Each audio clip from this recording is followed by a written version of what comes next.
استحلفك بالله العظيم ما تتجاهل معاناتنا من قلب قطاع غزة. اعمل متابعة وإعادة نشر وأوصل صوتنا لكل الشرفاء والأحرار والغيارة حتى نغيث أهلنا المكلومين في قطاع غزة، والدال على الخير كفاعله.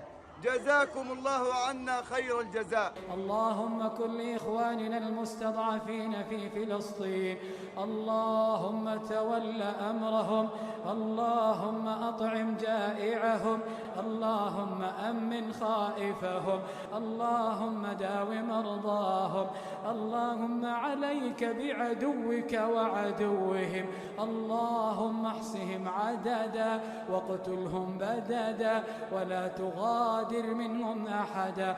اللهم أرنا فيهم ما يشفي صدور قوم مؤمنين، إنك على كل شيء قدير.